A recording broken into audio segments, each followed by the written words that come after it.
वो आर्ग्यू का मीनिंग क्या होता है? आर्ग्यू का मीनिंग होता है बहस करना। जैसे हम बोलते हैं ना, डोंट आर्ग्यू विद मी, तो इसका मीनिंग क्या हुआ कि मुझसे बहस मत करो। ओके बुआ, थैंक्स।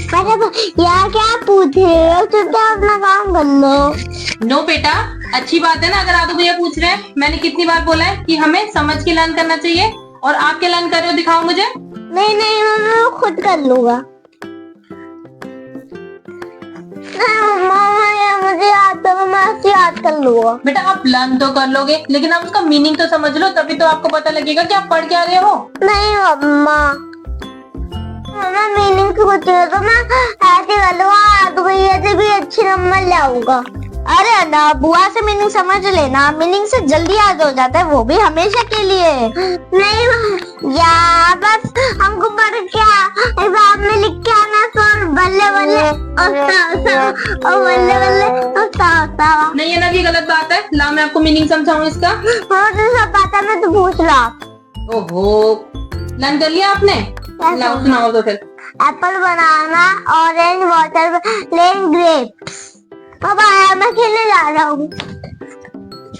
इस लड़के में बिल्कुल पेशेंस नहीं है, जरूर ये एग्जाम में कुछ गड़बड़ करके आएगा। बुआ आप टेंशन मत लो, अनब एग्जाम अच्छा दे के आएगा। बुआ मुझे इसका मीनिंग समझा दो। किसका बेटा, लाओ दिखाओ। इसका।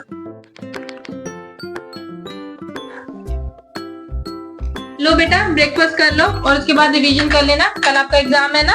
ओके बुआ, मुझे सब याद है। बेटा याद से नहीं होता, रिवीजन भी जरूरी होती है, उससे हमें लंबे टाइम तक याद रहता है। नहीं मम्मा, मुझे सब कल मैं कमा लेगा, मैं छुट्टी में काम के आऊंगा।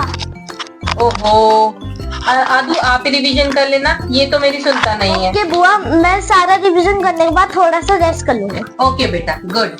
लो आप पोहा खा लो अपना, आप भी खा लो ना। हाँ जी, आप दोनों के रिजल्ट्स आ गए, आंसर शीट में मिल गई, दिखाना मुझे। बुआ मुझे तो सारे आंसर शीट में अच्छे मार्क्स मिले, एक भी मार्क्स मेरा लेस नहीं हुआ। Wow really? यस। दिखाना मुझे। ओके। ओह वाओ आदू, आपको तो हर सब्जेक्ट में फुल मार्क्स मिले। yes. और आपकी हैंडराइटिंग कितनी प्यारी है, कितनी सुंदर लिखी है आपने। Wow, very nice, I am proud of you. Thank you बुआ। अना आप अपनी शीट दिखाओ मुझे। क्यों बेटा? कोई बात नहीं, अगर मार्क्स कम आए तो कोई बात नहीं, आप मुझे दिखा दो। हमारे मैम ने तो 0 मार्क्स दे दिए। 0 मार्क्स? 0 मार्क्स क्यों दिए? ओहो अनब, ये क्या किया है आपने? देखना, वेजिटेबल्स की जगह आपने फ्रूट्स नेम लिख दिए हैं, और फ्रूट्स नेम की जगह आपने वेजिटेबल्स नेम लिख दिए हैं, तो फिर मैम मार्क्स कहाँ से देंगे बेटा आपको? अगर आप गलत जगह पे गलत चीज लिखोगे तो मार्क्स कहाँ से मिलेंगे? आपकी हैंडराइटिंग इतनी अच्छी है, सारी स्पेलिंग्स आपने ठीक लिखी है, लेकिन गलत जगह पे लिखा है ना बेटा, तो फिर मार्क्स कैसे देंगे आपको? प्लीज सॉरी मम्मा, गलती हो गई। कोई बात नहीं बेटा, आप सॉरी मत बोलो, लेकिन अब आपको पता लगा कि हमें समझना क्यों जरूरी होता है। जब तक हमें ये नहीं पता होगा कि क्वेश्चन में क्या पूछा है, तो हम उसका सही आंसर कैसे लिखेंगे? आपने सब कुछ आते हुए भी सब कुछ गलत करके आए हो, 0 मार्क्स लेके आए हो। क्यों? क्योंकि आपने रटा था, और रटा हुआ कभी भी हमारे काम नहीं आता। मैं समझ को पढ़ रहा हूँ, से भी अच्छे मार्क्स लेके आऊंगा। नहीं, मैं अच्छे मार्क्स लाऊंगा। मैं अच्छे मार्क्स लाऊंगा। ओहो लड़ो मत, आप दोनों अच्छे मार्क्स लेके आना। तो क्या आप भी स्टडी समझ कर करते हैं या रट कर?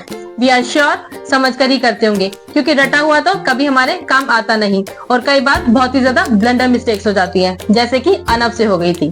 तो इसलिए आप भी स्टडी समझ कर कीजिए, एंड वी आर श्योर कि आज की वीडियो आपको पसंद आई होगी। अगर पसंद आई है तो इसे लाइक कीजिए, शेयर कीजिए, एंड मेरे चैनल को सब्सक्राइब कीजिए। Thank you so much for watching the video. Bye.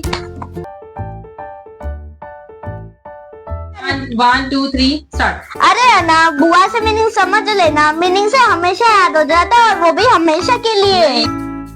अरे कहना क्या चाहते हो?